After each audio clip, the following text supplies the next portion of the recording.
कानी बहू। किशोरी लाल जी के बेटे राघव की शादी की बात जगह जगह चल रही थी, लेकिन किशोरी लाल जी को कोई लड़की पसंद ही नहीं आती थी। और उसकी एक ही वजह थी, किशोरी लाल जी का लालची होना। उनको लड़की वालों से मोटा दहेज चाहिए था और इसी चक्कर में एक दिन वो एक बहुत पैसे वाले के घर अपने बेटे का रिश्ता लेकर पहुंचे। उस आदमी का नाम था ओम प्रकाश। देखिए किशोरी लाल जी, मेरी एक ही बेटी है और मेरी सारी संपत्ति जायदाद सब कुछ मेरी बेटी नैना का ही है। पापा, नाम से लगता है बहुत खूबसूरत होगी। कितना अच्छा नाम है ना, नैना। ओ, वैसे बात तो सही है आपकी।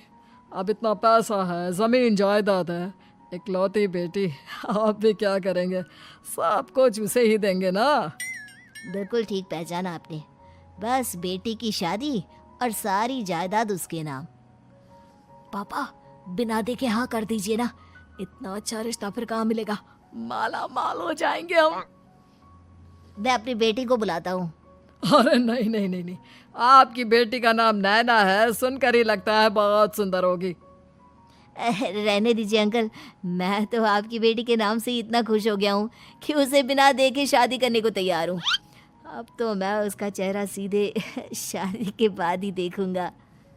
और इस तरह राघव नैना का चेहरा नहीं देखता और उससे शादी कर लेता है। शादी के बाद अपनी सुहाग रात पर जब राघव नैना का घूंघट उठाकर देखता है तो नैना की आंखें बंद थी। कितनी खूबसूरत हो तुम नैना, जरा अपनी आंखें खोलकर मेरी तरफ देखो तो सही। नहीं, मुझे शर्म आती है। अरे, मैंने तुम्हें शादी से पहले भी नहीं देखा, और अब अगर तुम आंखें खोलकर मुझे देखोगी भी नहीं तो मुझे अच्छा कैसे लगेगा?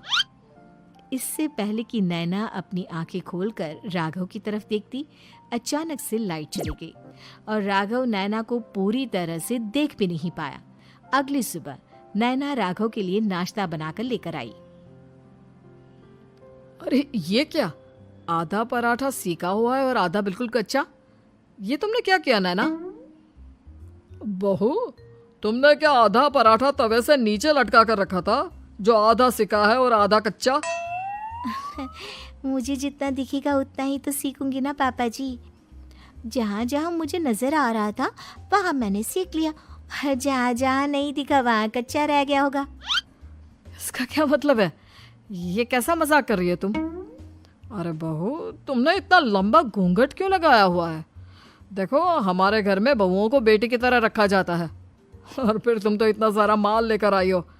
देखो, ये घूंघट डालकर रखने की कोई ज़रूरत नहीं है। हाँ नैना, पापा जी ठीक कह रहे हैं, तुम तो आराम से रहो, अपना ही घर समझो। नैना अचानक से अपना घूंघट उठा लेती है। अरे ये क्या पापा, नैना की तो एक आंख फूटी हुई है। नाम से नैना, लेकिन ये तो कानी बहू निकली। मेरे साथ धोखा हुआ है, धोखा। बिना दिखाए अपनी कानी लड़की मेरे संग ब्याह दी। मुझे कानी बीवी नहीं चाहिए। मुझे अभी ओम प्रकाश जी से बात करनी पड़ेगी। आखिर उन्होंने मेरे साथ ऐसा किया क्यों? अरे, आप लोगों ने ही तो पापा से कहा था कि आप लोग शादी से पहले मुझे देखना नहीं चाहते। अब मेरे पापा पर क्यों इल्जाम लगा रहे हैं? अरे लेकिन उन्हें बताना तो चाहिए था ना कि तुम कानी हो, एक आंख से तुम्हें दिखाई नहीं देता। किशोरी लाल और राघव नाराज होकर ओम प्रकाश को अपने घर बुलाते हैं। पापा जी, ये आपने क्या किया? शादी से पहले बताया क्यों नहीं कि नैना की आंखों में परेशानी है? अरे, आप ही ने तो लड़की देखने से मना कर दिया था। और लेकिन आप बता तो सकते थे। आपको तो हमारी बेटी की प्रॉपर्टी चाहिए थी, वो भी पूरी की पूरी। अब क्या हुआ अगर उसे आधा दिखाई देता है? प्रॉपर्टी तो आपको पूरी मिल गई ना। अरे ये क्या बात हुई? मेरी शादी प्रॉपर्टी से नहीं, आपकी बेटी से हुई है। अब ये तो पहले सोचना चाहिए था, तब तो मेरी प्रॉपर्टी देखकर तुम्हारी जुबान लप लपा रही थी। लेकिन मैं कानी लड़की को अपनी बीवी बनाकर नहीं रख सकता। पापा, कुछ करिए ना आप। हाँ, करता हूँ। देखिए ओम प्रकाश जी, आप हमारे साथ ऐसा नहीं कर सकते। और तुम देखो, अगर तुमने मेरी बेटी से शादी तोड़ी ना, तो जो भी प्रॉपर्टी मैंने तुम्हें दी है वो तो पूरी की पूरी वापस ले ही लूँगा, और आधी प्रॉपर्टी तुम्हारी भी लूँगा। अरे मेरी आधी प्रॉपर्टी भला क्यों लेंगे आप? इसलिए क्योंकि मेरी बेटी को आधा नजर आता है और उसकी नज़र अभी तक तुम्हारी आधी जायदाद पर ही पड़ी है। अब तुम उसे घर से निकालोगे तो कुछ तो लेकर जाएगी ना। और अगर हम आपकी बेटी को अपने घर की बहू बना कर रखे तो? तो तुम्हारी पूरी प्रॉपर्टी तुम्हारी ही रहेगी, और जो मैंने तुम्हें दिया है ना, उसमें से बस मैं आधा लेकर जाऊंगा। अरे लेकिन अब आप अपनी दी हुई प्रॉपर्टी में से आधी वापस क्यों लेकर जाएंगे? अगर मैं आपकी बेटी को अपनी पत्नी बनाकर रखने को तैयार हूं तो? इसलिए ताकि भविष्य में अगर तुम मेरी बेटी को धोखा दो तो उसके पास कुछ तो रहे जो पति का हो। वैसे मेरे पास तो बहुत कुछ है, लेकिन अपने पति की कोई निशानी तो उसके पास होनी चाहिए ना। अब अगर तुमने मेरी बेटी को कानी कहा तो तुम्हें प्रॉपर्टी भी कानी ही मिलेगी, पूरी नहीं। जमाए राजा। किशोरी लाल और राघव समझ चुके थे कि वो बुरी तरह फंस चुके हैं और अब उनके पास वहां से निकलने का कोई चारा नहीं है। अब समझ में आया ना, लालच बुरी बला होती है। एक तो तुम्हें प्रॉपर्टी मिली, ऊपर से बीवी मिली, उसमें तुम्हें नखरे भी दिखाने हैं। आए बड़े, चुपचाप बैठो दोनों। कुछ दिनों के बाद नैना राघव की कार लेकर बाजार घूमने निकलती है और जब कार लेकर वापस आती है, ये क्या?